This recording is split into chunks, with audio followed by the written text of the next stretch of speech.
अक्षरमहं पुरुषोत्तम दासोस्मि। अक्षरेवोहं पुरुषोत्तमનો દાસ છું। अक्षरमहं पुरुषोत्तम दासोऽस्मि। नारायण नारायण सबको।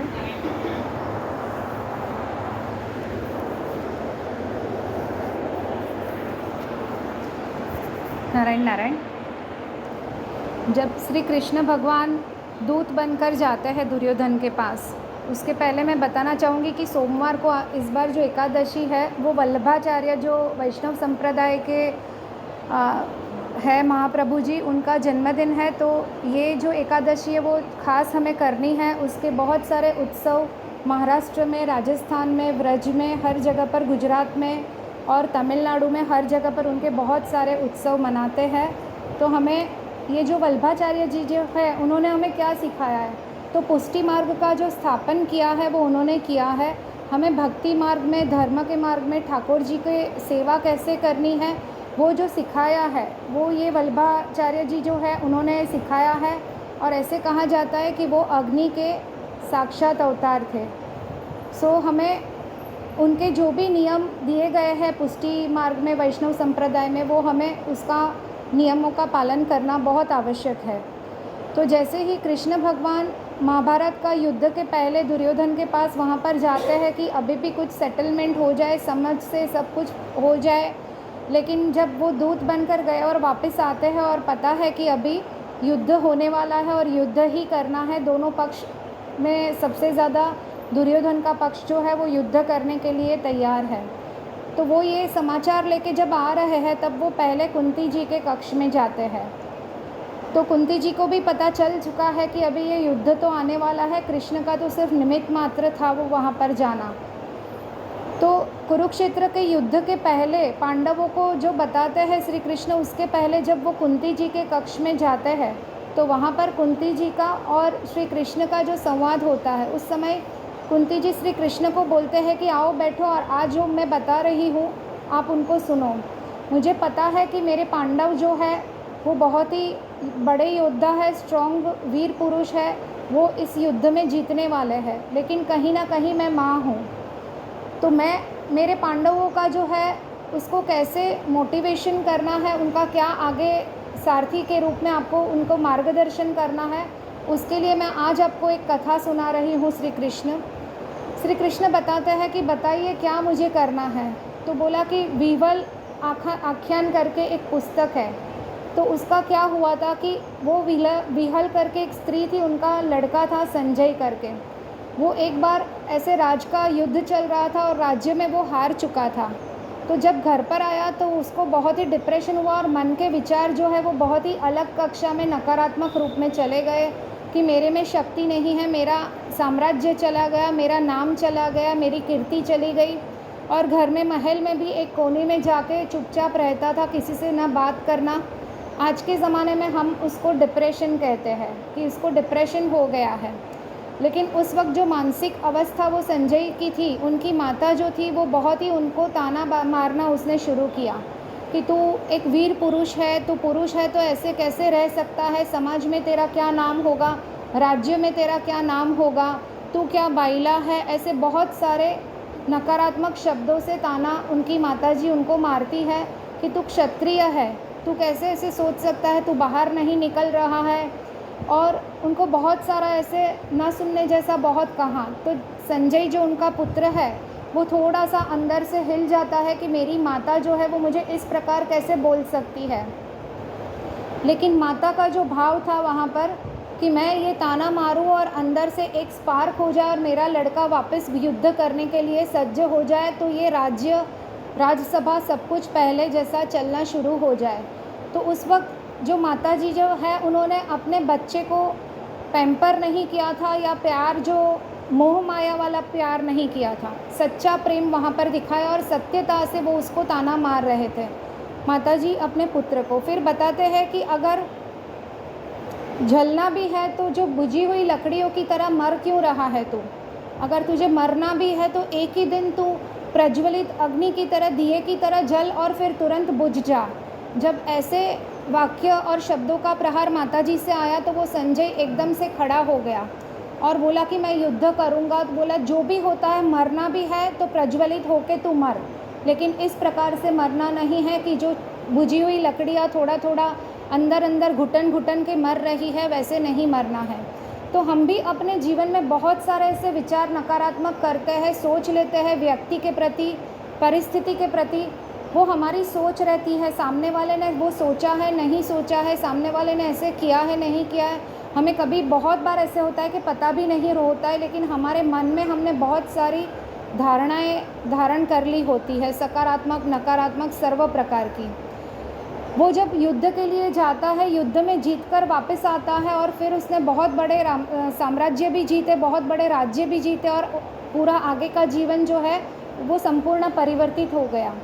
यहाँ पर उनकी माताजी ने जो है वो मोह नहीं दिखाया था, लेकिन वहाँ पर उन्होंने प्रेम में किस प्रकार से ताना मार के उनको आगे लाना था, वहाँ पर वो किया था। तो आज हम यही चीज़ जो करवा रहे हैं वो डिप्रेशन के डॉक्टर के पास, साइकोलॉजिस्ट के पास, साइकेट्रिस्ट के पास जाके हम करवा रहे हैं। ये कुंती जी का और श्री कृष्ण का वार्तालाप होता है पांडवों को युद्ध का घोषणा का पता चलने के पहले की बात है। फिर कुंती जी बताती है कि एक व्यक्ति है जो चंदन का लकड़ा लेके आता है और गांव में बेचने के लिए आता है। छोटा गांव है, वहाँ पर वो कोई लेने वाला नहीं है, बिकता नहीं है उसकी लकड़ियाँ। तो गांव वाले बोलते हैं कि तेरा यहाँ कोई लेने की क्षमता नहीं रखता है, उतने पैसे वाले श्रीमंत लोग यहाँ पर नहीं हैं, तू यहाँ से चला जा। बहुत दिन तक वो ऐसे प्रयत्न करता रहता है, लेकिन एक भी लकड़ियाँ, सिंगल लकड़ियाँ उनकी बिकती नहीं है। फिर बाज़ार में गया, वहाँ के सब व्यापारी ने बताया कि ये लकड़ियाँ जो है वो जब राजा मरेंगे तभी ही ये लकड़ियाँ तुझे वहाँ पर बिकेगी। तो वो आदमी जो था वो एकदम निष्कपट था, निस्वार्थ भाव से वो बेच रहा था और बहुत ही मन से पवित्र था। वो राजमहल के सामने बैठ गया कि कल राजा मरेगा और मेरी लकड़ियाँ जाएगी। काफ़ी समय गया तो राजा बोलते हैं कि अपने महल के बाहर ऐसे ये कौन बैठ रहा है रोज़ अभी से नया। मंत्रियों जाके पूछते हैं तो वो मंत्री को भी सच बता देता है कि मेरी लकड़ियाँ नहीं बिकी थी और ये अवस्था हुई, गांव वालों ने मुझे बताया, तो मैं यहाँ पर रोज़ प्रार्थना करता हूँ कि राजा की मृत्यु हो और मेरी लकड़ी बिक जाए। अभी राजा रोज़ सुबह में जब महल के कक्ष में आते हैं, बालकनी में आते हैं, वहाँ पर देखते हैं तो सामने वो दिख रहा है, तो मन ही मन उसे अपना मृत्यु सामने नज़र आता है। ऐसे भी बहुत सारे दिन गए, कुछ महीने चले गए। अभी राजा के मन में ऐसा भय पैदा हो गया कि अभी तो मुझे मरना है और ये व्यक्ति प्रार्थना कर रहा है, तो नक्की उसकी प्रार्थना अभी सफल होगी और वो राजा जो है वो बीमार अवस्था में हो जाता है। वैद्य आते हैं, दवाई देते हैं, लेकिन कुछ भी दवाई का असर नहीं होता है। फिर 2-3 राज्य से दूर बाहर से एक व्यक्ति आता है जो निष्णांत वैद्य कहा जाता था। उन्होंने देखा कि ये व्यक्ति को, राजा को सिर्फ मानसिक बीमारी है, तो वो जो बताते हैं कि, और बाहर जाके वो जो लकड़हारा है जो बेच रहा है चंदन की लकड़ियाँ, उसको भी मिलते हैं। तो उन्होंने बताया कि राजा को कोई भी बीमारी नहीं है, आप सिर्फ ये दवाई या सब है वो बंद कर दो, कल से जो है सुबह और शाम राजा को चंदन की लकड़ी से दातुन करना है। तो वो ऐसे करते हैं और दूसरे दिन से मंत्री को बोलते हैं, वो जो लकड़ बेचने वाला है उसको, कि सुबह शाम राजा को चंदन की लकड़ी से दातुन करना है। तो वहाँ से वो रोज़ 2 टाइम की लकड़ियाँ लेके आता है चंदन की, और फिर राजा उसका दातुन करता है, ब्रश करता है और प्रफुल्लित हो जाता है। ऐसे करके कुछ दिन गए। अभी वहाँ पर जो लकड़ा बेचने वाला था उसकी प्रार्थना जी वो परिवर्तित हो गई। अभी वो बोलता है कि राजा को दीर्घायु प्राप्त हो, तब तक रोज़ मेरा जो है वो लकड़ा यहाँ पर बिकता जाए। चंदन की लकड़ी मेरी सुबह शाम 2 बार, मैंने तो एक ही बार बोला था, लेकिन ये 2 बार, और वो भी रोज़। अगर राजा मरता तो एक ही दिन मेरी लकड़ी बिकती थी, लेकिन ये तो रोज़। तो अभी वो प्रार्थना करता है नारायण को कि ये जो राजा है उनको दीर्घायु प्राप्त हो। तो वैसे हम भी हमारी परिस्थिति अनुसार नारायण के पास अलग अलग मांग रखते हैं। ये सिर्फ श्री कुंती का और श्री कृष्ण का संवाद नहीं है। हमारे जीवन में हर क्षण हम लोग इस प्रकार की बातें करते रहते हैं, मन में धारणा करते रहते हैं और फिर नकारात्मक में इतना अंदर चले जाते हैं और भय रहता है जब हमें एक सांस लेते हैं तो दूसरी सांस लेने के लिए भी छोड़नी पड़ती है, लेकिन हम उस त्याग का स्वीकार नहीं कर पाते हैं कि संबंधों में हमें क्या क्या त्याग करना है। संबंध रखना है, संबंध का त्याग नहीं करना है, लेकिन संबंधों के भीतर क्या त्याग करना है। तो संबंधों के भीतर जो है वो हमें अपना स्वयं का जो है अहंकार का त्याग करना है, स्वार्थ का त्याग करना है, और जो मोह है संबंध अनुसार हमारा जो मोह उस संबंध में है, वो मोह का हमें बहुत अंदर से भीतर से त्याग करना है। तब हमें पता चलेगा कि हम किस प्रकार से अपने जीवन में आगे उठ रहे हैं। और वो हमें कैसे पता चलता है, तो सत्संग के माध्यम से, भक्ति मार्ग के माध्यम से। ये जो वल्लभाचार्य जी ने बताया है पुष्टि मार्ग में सेवा करते करते, तो सेवा क्यों करनी चाहिए, क्योंकि हमारा जो मन है वो बाहरी अवस्था में बहुत भटकता है। तो ये सत्संग हमें क्यों करना चाहिए, ताकि उस क्षण, इतनी क्षण हम धीरे धीरे नारायण के प्रति जो हमें अरुचि रहती है, अगर हम यहाँ पर जुड़े हैं, उनसे भी पहले पूछते हैं कि 15 साल पहले आपकी मनोदशा क्या थी, मनस्थिति क्या थी, तो नारायण के प्रति इतनी रुचि नहीं थी।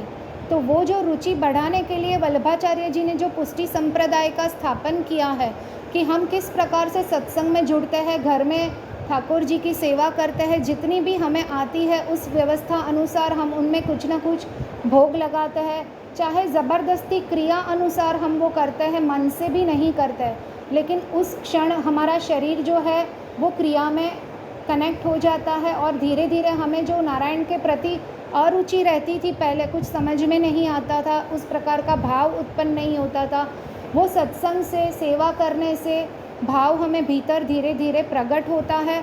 और जैसे धीरे धीरे भाव प्रकट होगा, वैसे धीरे धीरे हमें अनुभूति होती जाएगी।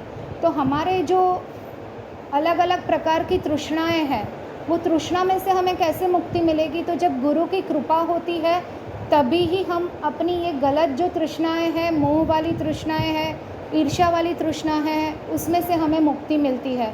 तो वो मुक्ति मिलने के लिए भी हमें गुरु के आश्रय में जाना है, और हमें नारायण के सानिध्य में रहना है, और सत्संग में जुड़े रहना है, भक्ति मार्ग में आगे जाना है, और धर्म को पकड़ना है।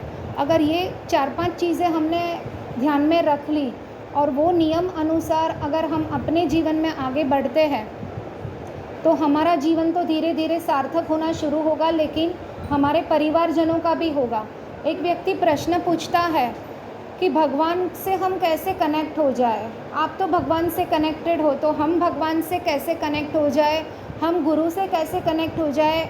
हम उतने गुरु से कनेक्ट नहीं हो पाते हैं। तो उसका एक सिंपल उदाहरण मैं देना चाहूँगी कि जो पतंग है और उसकी डोरी है और हम नीचे है। पतंग जो है वो परमात्मा है, परमात्मा ने नियम जो बनाए हैं वो गुरु है, और नियम में, गुरु में भी स्वयं नारायण है। तो हमें गुरु को पकड़ना है, तो हमें धीरे धीरे अनुभव होगा, अनुभव होने के बाद धीरे धीरे हमें अनुभूति होगी, और जब अनुभूति होती है तभी जो हमारा प्रेम जो है गुरु के प्रति, नारायण के प्रति, वो एक अणिशुद्ध भाव से प्रेम उत्पन्न होता है भीतर। और जैसे पिछले कथा में बताया था कि जो व्यक्ति अपने गुरु जब मानसी पूजा में रहते हैं, तभी भी जो एक व्यक्ति को ज़रूरत है और उन्होंने गुरु को सिर्फ याद किया कि मुझे ये परिस्थिति में से, नाव में से बचाइए और बाहर निकालिए, और वो व्यक्ति गुरु की मानसी पूजा में उनको खलेल न हो, तो अपनी गुरु भक्ति, निष्काम प्रेम, निस्वार्थ प्रेम से वो व्यक्ति को उसमें से नारायण को, नाम को याद करके श्री राम भगवान को विनती करता है। वो भी वैष्णव संप्रदाय का व्रज में रहता हुआ व्यक्ति श्री राम भगवान को याद करता है और वो नाव में से बच जाता है। तो जैसे उस व्यक्ति की अणिशुद्ध प्रेम है, वैसे हमें गुरु के प्रति, नारायण के प्रति बिना स्वार्थ का प्रेम रखना है। अगर हम पूरे 24 घंटे में से सिर्फ 30 सेकंड के लिए, मैं बोल रही हूँ, सिर्फ 30 सेकंड्स या 3 सेकंड के लिए भी हम निस्वार्थ प्रेम से नारायण के साथ जुड़ेंगे, तो उसकी अनुभूति एक अलग दिव्यता से हमें प्राप्त होगी। नारायण नारायण।